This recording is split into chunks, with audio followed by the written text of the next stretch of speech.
جس سے یہ لکھ لیتے ہیں. مطلب اللہ سبحانہ وتعالیٰ نے پھر سوال کیا، کئی سوالات کیے اللہ سبحانہ وتعالیٰ نے یہاں پر. اب کہا کیا ان کے پاس علم غیب ہے؟ کیا یہ غیب کی باتوں کو جانتے جو ہم بیان کر رہے ہیں؟ پھر آگے اللہ سبحانہ وتعالیٰ نے آیت نمبر 42 میں کہا ام یریدون کیدا فالذین کفروا هم المکیدون، کیا یہ لوگ کوئی فریب کرنا چاہتے ہیں تو یقین کر لے کہ خود فریب خوری کافر ہی ہے. تو یقین کر لے کہ فریب خوردہ کافر ہی ہے. تو اللہ کے رسول صلی اللہ علیہ وسلم سے اللہ سبحانہ وتعالیٰ یہ ان کے ذریعے ایک بات ان کو پہنچا رہا ہے مشرکین مکہ کو. یہ کافر لوگ کیا کوئی فریب کرنا چاہتے ہیں، کوئی چال چلنا چاہتے ہیں آپ کے خلاف؟ لیکن یہ یاد رکھیں کہ یہ چال چلنا چاہ رہے تو یہ چال ان پر الٹی پڑیں گی، اور ایسا ہوا ہی. اللہ کے رسول صلی اللہ علیہ وسلم کو نقصان پہنچانے کے لیے لوگوں نے کافی کوششیں کی، لیکن الٹا ہر بار یہی مشکل میں پڑتے گئے، اور اللہ تعالیٰ نے محمد صلی اللہ علیہ وسلم کو اپنے کام میں آسانی پیدا فرمائی اور آپ کی مدد کی اور اسلام کو دنیا کے کونے کونے تک پہنچا دیا.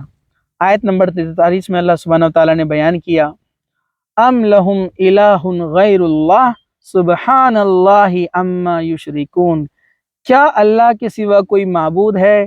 ہرگز نہیں، اللہ تعالیٰ ان کے شرک سے پاک ہے. اللہ تعالیٰ نے اب اصل بات بتا دی یہاں پر. یہ جتنا انکار کر رہے ہیں تو یہ بات یہ جان لے اللہ کے علاوہ کوئی دوسرا خدا نہیں ہے، وہ اکیلا ہے، وہ تنہا ہے، وہ اول سے ہے اور آخر تک ہے. تو اللہ کے علاوہ کوئی معبود، کوئی خدا، کوئی گاڈ نہیں ہے. آیت نمبر 44 میں اللہ سبحانہ وتعالیٰ نے فرمایا وَإِن يَرَوْا كِسْفًا مِّنَ السَّمَاءِ سَاقِطًا يَقُولُوا سَحَابٌ مَّرْكُومٌ، اگر یہ لوگ آسمان کے کسی ٹکڑے کو گرتا ہوا دیکھ لے تب بھی کہہ دیں گے یہ تہبت بادل ہے. مطلب اللہ تعالیٰ فرما رہا ہے کہ اگر ہم کوئی عذاب بھی نازل کر دے، کوئی ان کو جھٹکا دینے کے لیے، ان کو تاکہ یاد دلانے کے لیے، ان کے اندر ڈر پیدا کرنے کے لیے آسمان سے کوئی ٹکڑا بھی اللہ سبحانہ وتعالیٰ گرا دے تو یہ کیا کہیں گے؟ یہ کوئی بادل ہے، اور یہ بات کو انکار کر دیں گے. یعنی ان لوگوں کے بارے میں یہاں پر ذکر ہو رہا ہے جو ماننے والے نہیں ہیں، چاہے اللہ تعالیٰ ان کے سامنے کتنی ہی نشانیاں پیدا کر دے، بتا دے اور واضح کر دے. آیت نمبر 45 فَذَرْهُمْ حَتَّى يُلَاقُوا يَوْمَهُمُ الَّذِي فِيهِ يُسْعَقُونَ، تو انہیں چھوڑ دے یہاں تک کہ انہیں اس دن سے سابقہ پڑے جس میں یہ بے ہوش کر دیے جائیں گے. یعنی قیامت تک ان کو چھوڑ دیا جائے، ان کو مہلت دی جائے، اور ان کو تب پتہ چل جائے گا کہ معاملہ کیا ہے. یوم لا یغنی عنہم کیدہم شیئا ولا ہم ینصرون، جس دن انہیں ان کا مکر کچھ کام نہ دے گا اور نہ مدد کیے جائیں گے. اب اللہ سبحانہ وتعالیٰ نے کہا کہ یہ جتنی بھی چال بازیاں کر رہے ہیں اس دن جب عذاب کو دیکھ لیں گے، نرک کو دیکھ لیں گے، وہاں ان کی چالیں کچھ کام نہیں کرنے والی ہیں. آیت نمبر 47 وَإِنَّ لِلَّذِينَ ظَلَمُوا عَذَابًا دُونَ ذَلِكَ وَلَكِنْ أَكْثَرُهُمْ لَا يَعْلَمُونَ، بے شک ظالموں کے لیے اس کے علاوہ اور عذاب بھی ہے، لیکن ان لوگوں میں سے اکثر بے علم ہیں. اللہ تعالیٰ فرما رہا ہے صرف اتنا ہی نہیں، عذاب کی بہت قسمیں ہیں، آگ کے علاوہ بھی عذاب ہے جو ان ظالموں کو دیا جائے گا، اور یہ لوگ تمام چیزوں سے بے علم ہے، بے خبر ہے، یہ جانتے نہیں ہیں کیونکہ یہ اللہ کے رسول کے پیغام کو سنتے نہیں ہیں، سمجھتے نہیں ہیں. وَاصْبِرْ لِحُكْمِ رَبِّكَ فَإِنَّكَ بِأَعْيُنِنَا وَسَبِّحْ بِحَمْدِ رَبِّكَ حِينَ تَقُومُ، تو اپنے رب کے حکم کے انتظار میں صبر سے کام لے، بے شک تو ہماری آنکھوں کے سامنے ہے. صبح کو جب تو اٹھے اپنے رب کی پاکی اور حمد بیان کر. اللہ کے رسول یعنی محمد صلی اللہ علیہ وسلم کو اللہ تعالیٰ کیا فرما رہے ہیں کہ بس آپ اپنا کام کرتے رہیے، اپنی بات پہنچاتے رہیے، صبر کیجئے، اور تو ہماری آنکھوں کے سامنے، یعنی ہم تمہاری حفاظت کرنے والے ہیں. اور اپنے رب کی پاکی بیان کر، جب صبح کے وقت اٹھ، یعنی صبح اور شام اللہ کو یاد کیا کرو، وہ آپ کی حفاظت کرے گا. وَمِنَ اللَّيْلِ فَسَبِّحُوا وَإِدْبَارَ النُّجُومِ، اور رات کو بھی اس کی تسبیح بیان کر پڑھتا رہے جب ستارے ڈوبتے ہو. یعنی رات کے وقت اور شام کے وقت بھی اللہ کو یاد کیا کرے. یعنی آپ اللہ کو یاد کرے، اللہ آپ کی مدد کرے گا. آپ اپنا کام کرتے رہیے اور صبر کرتے رہیے. ہدایت دینا اللہ کا کام ہے. اللہ سبحانہ و تعالی ہمیں یہ تمام چیزوں کو سمجھنے، عمل کرنے اور دوسروں تک پہنچانے والا بنائے. جب تک زندہ رکھے اسلام پر زندہ رکھے، خاتمہ ایمان پر ہو۔ وآخر دعوانا الحمدللہ رب العالمین۔ سبحان ربک رب العزت عما یصفون وسلام علی المرسلین والحمدللہ رب العالمین۔